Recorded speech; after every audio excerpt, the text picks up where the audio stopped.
All friend, তোমরা কেমন আছো? আমি ভালো আছি, নিশ্চয়ই তোমরা ভালো আছো। আমার একটা নতুন ব্লগে তোমাদেরকে মোস্ট ওয়েলকাম। নমস্কার, সস্ত্রীকাল, আসসালামু আলাইকুম। আজ তোমরা হয়তো সবাই জানো মুর্শিদাবাদ মানে হচ্ছে লালবাগ, মুর্শিদাবাদ মানে হচ্ছে মতিঝিল। কিন্তু আজ তোমাদেরকে আমি পরিচয় করিয়ে দিতে চাই মুর্শিদাবাদ মানে সেই সাগরদিঘি প্রাচীর খেরোরের মসজিদ। চলো আজ তোমাদেরকে খেরোরের মসজিদের পরিচয় করে দিই। আমি এখন টুকটুক ধরে খেরোরের মসজিদ যাচ্ছি, আমাকে যেতে সময় লাগবে 30 মিনিট। ততক্ষণ আমি তোমাদেরকে সাগরদিঘি গ্রামের আশেপাশে পরিচয় করিয়ে দিই। তোমরা কেউ যদি কলকাতা থেকে আসো বাই ট্রেন, হাওড়াতে এসে তোমরা গণদেবতা বা কবিগুরু এক্সপ্রেস ধরে সাগরদিঘিতে নামবে। সাগরদিঘি থেকে টুকটুক ধরে খেরোর গ্রাম পৌঁছে যাবে। তোমাদেরকে পৌঁছাতে টাইম লাগবে সাগরদিঘি টু খেরোর গ্রাম 30 থেকে 40 মিনিট। বা তোমরা যদি কেউ বাসে আসো তাহলে তোমরা ধর্মতলা থেকে বহরমপুরে এসে নামবে। বহরমপুরে নেমে সাগরদিঘি লাইনের বাস ধরবে। সাগরদিঘি লাইনের বাস ধরে তোমরা যুগর মোড়ে নামবে। যুগর মোড় গ্রাম থেকে টুকটুক ধরলে তোমাদেরকে 20 মিনিটের মধ্যে পৌঁছে দেবে খেরোরে। তোমরা সবাই দেখে নাও এই সাগরদিঘি গ্রাম। আমরা বাই রোড যাচ্ছি, দেখতে পাচ্ছ তোমরা। আমার একটু ক্যামেরাটা খারাপ আছে, মোবাইলটা খারাপ, তার জন্য আমরা ছবিটা খারাপ আসছে, ভিডিওটা তো হয়তো খারাপ লাগবে, কিছু মনে করবে না, তার জন্য সরি। সেই যুগর মোড় ঢুকছি। এই যুগর মোড়ে আপনারা বাস ধরে এসে নামবেন। এই যুগর মোড়ে বাস ধরে এসে যুগর মোড়ে নামবেন। চারিদিক সবুজ ক্ষেত, কত সুন্দর পরিবেশ, বাই রোড, আপনাদের আসতে কোনো অসুবিধা হবে না। যুগর মোড় ঢুকছি।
আপনারা এখানে এসে নামবেন। যারা বাসে করে আসবেন, কলকাতা থেকে বাসে করে আসবেন, তারা বহরমপুর নেমে সাগরদিঘি লাইনে বাস ধরে এই যুগর মোড়ে নামবেন। এখান থেকে আপনারা টুকটুক পেয়ে যাবেন খেরোর গ্রাম যেতে। খেরোর গ্রাম যেতে আপনারা টুকটুক পেয়ে যাবেন। এই সেই যুগর নেমে আপনারা খেরোরের টুকটুক পেয়ে যাবেন সবসময়।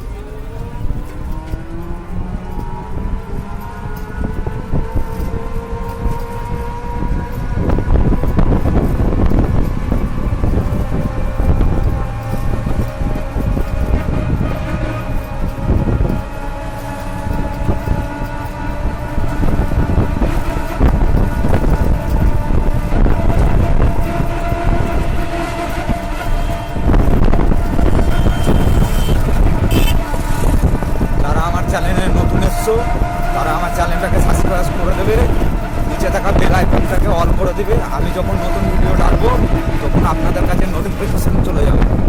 প্লিজ আমার চ্যানেলটাকে আপনারা সাবস্ক্রাইব করে দেবেন, শেয়ার করবেন। প্লিজ আমার চ্যানেলটাকে আপনারা সাবস্ক্রাইব করে দেবেন, শেয়ার করবেন, নিচে থাকা বেল আইকনটাকে অন করে দেবেন।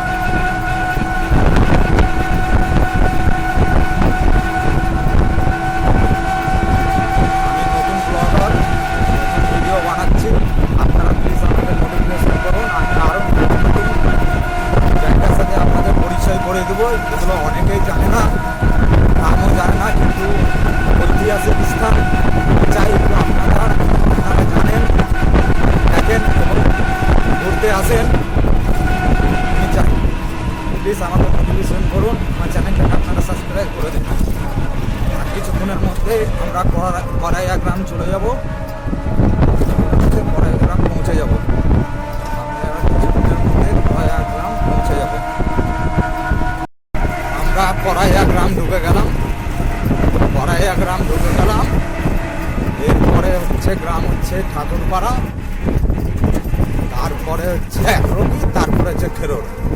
আর আমরা দুটো গ্রাম বেরোলেই খেরোর পৌঁছে যাবো। এটা হচ্ছে করাইয়া গ্রাম। করাইয়া গ্রাম অতিক্রম করছে, করাইয়া গ্রাম অতিক্রম করছে। দেখলেন আপনারা করাইয়া গ্রামটা, রাস্তাটা একটু জেনে রাখুন, আপনাদের সুবিধা হবে আসতে।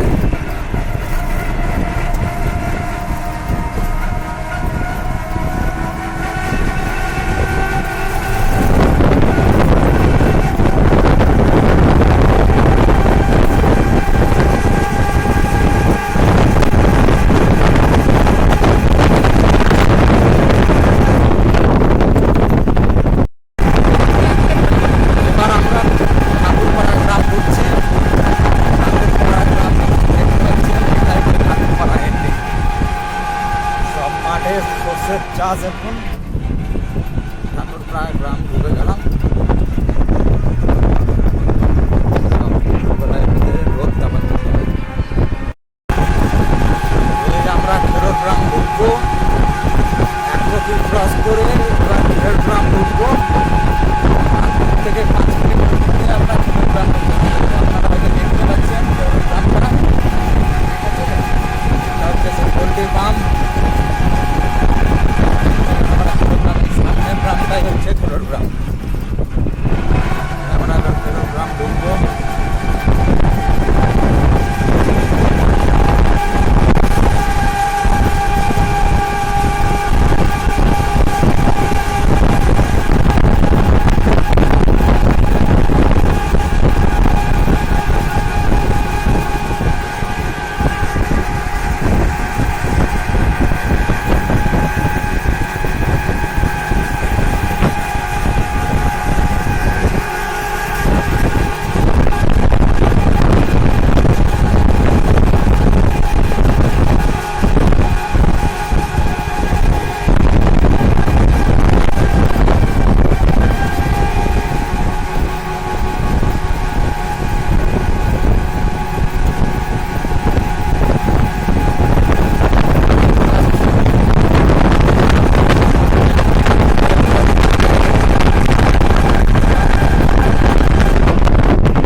হাই ফ্রেন্ডস, আমরা পৌঁছে গেছি সেই খেরোরের মসজিদ।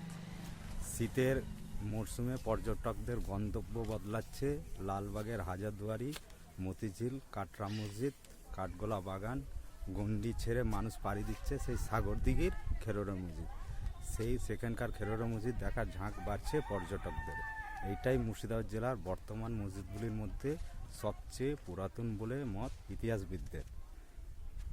মসজিদটি প্রতিষ্ঠাতার সময়কাল হচ্ছে 1494 টু 95 সাল।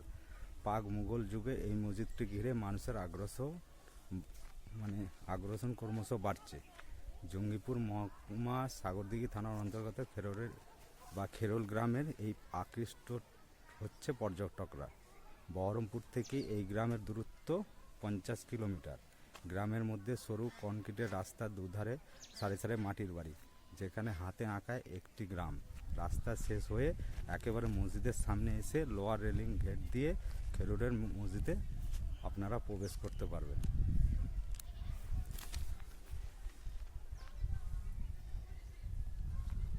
আপনাদেরকে খেরোরের চারপাশের মসজিদের কিছু ভিডিও দেখিয়ে দিই, তারপর আপনাদের মসজিদটা পুরোটাই দেখাবো।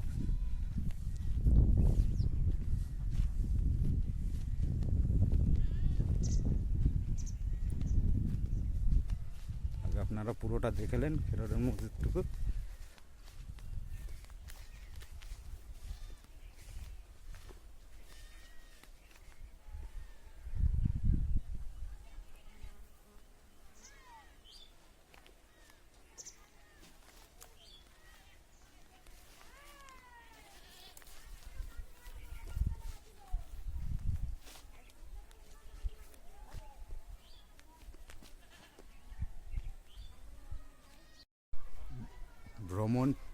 পিপাসু বাঙালি যদি মুর্শিদাবাদ ভ্রমণের জন্য আসেন তাহলে অবশ্যই হাতে একটু একবেলা সময় হাতে নিয়ে একটু সেই সাগরদিঘি অতি প্রাচীন মসজিদে এসে ঘুরে যাবেন আপনারা অবশ্যই। মন্দিরের প্রবেশ পথে কেন্দ্রীয় পুরাতত্ত্ব বিভাগের নীল রঙের সাইনবোর্ড সাহায্যে ইতিহাস জানতে সাহায্য করবে।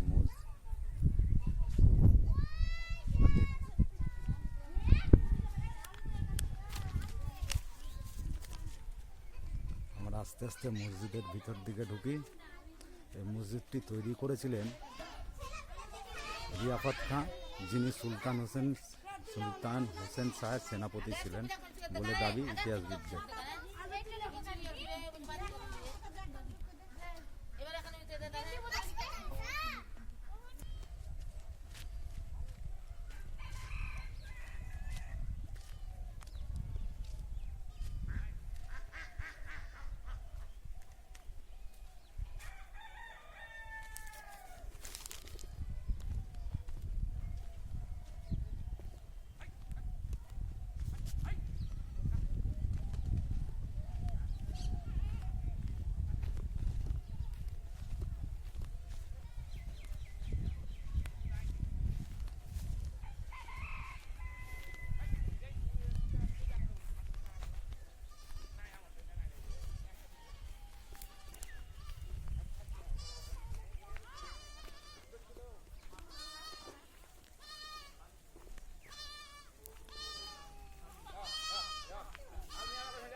আমি খেরুর গ্রামের বাসিন্দা সিরাজুল ইসলাম ভাইজানকে পেয়েছি।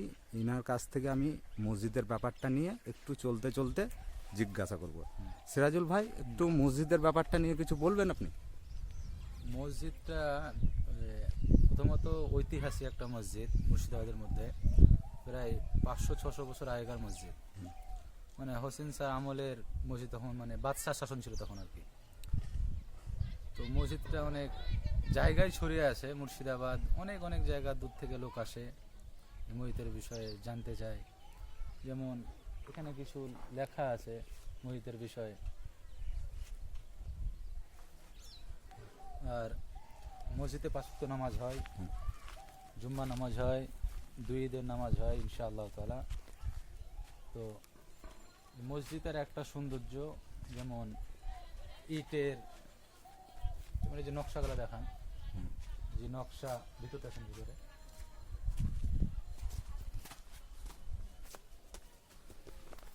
আসসালামু আলাইকুম।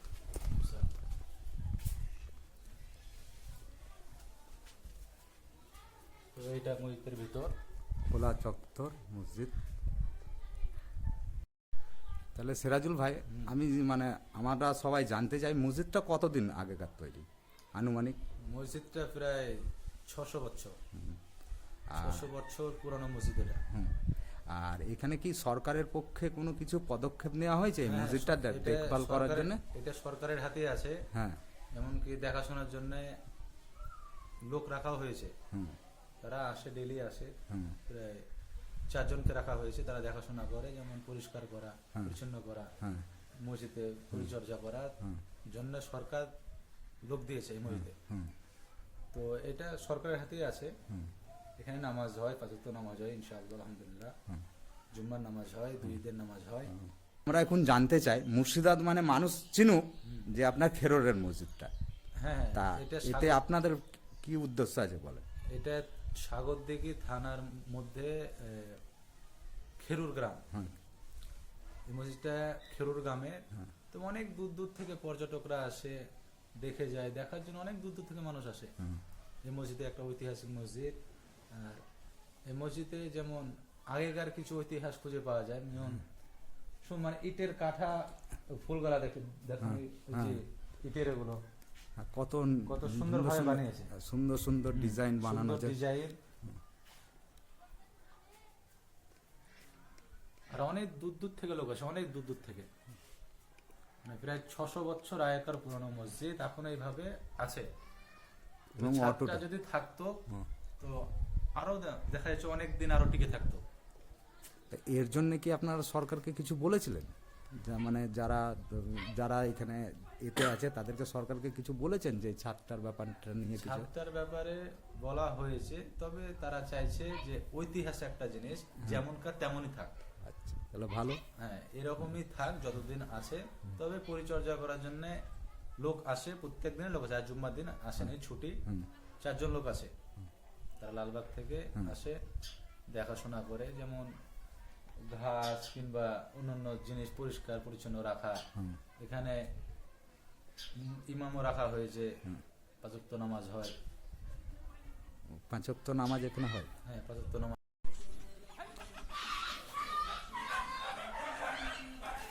মসজিদের এটা ফার্সি শব্দতে লেখা আছে। মসজিদের দৈর্ঘ্য প্রস্থ প্রায় 9 মিটার। সেখানে 1 গম্বুজ বিশিষ্ট বর্গাকার প্রার্থনা কক্ষ রয়েছে। অন্যান্য মসজিদে যেমন সামনের খোলা চাতাল থাকে, এখানে তা দেখা যায় না। তার পরিবর্তে 3টি গম্বুজের একটি বারান্দা আছে। এই দেখেন পেছন দিকে আছে গম্বুজটা, আর এইটা হচ্ছে বারান্দা। মসজিদ 4 কোণায় 4টে মিনার। উত্তর পূর্ব কোণটি মিনারটি সম্পূর্ণ নিশ্চিত হয়ে গেছে। উত্তর পূর্ব মিনারটি একদম সম্পূর্ণ নিশ্চিহ্ন হয়ে গেছে। পোড়ামাটির অলংকার সজ্জিত 3টি অষ্টকোণ মিনারের ভগ্নাংশ এখন অবশিষ্ট, তা দেখতে মানুষের ভিড় করছে। মুর্শিদাবাদ মানেই যে লালবাগ, হাজারদুয়ারি, কাটরা মসজিদ, কাটরা বাগানের বাড়ির কথা আমরা জানি, কিন্তু এত সুন্দর একটি মসজিদ সাগরদিঘিতে রয়েছে তা আমরা কেউ জানতাম না। হ্যাঁ, এখানে আসতে পেরে আমাকে খুব ভালো লাগছে, যেন ইতিহাসের বুকে নিজেকে দাঁড়িয়ে। মানুষ এখানে আসুক, আমার অবস্থা ভালো হবে, আমি সেটা চাই। এখানেই আমার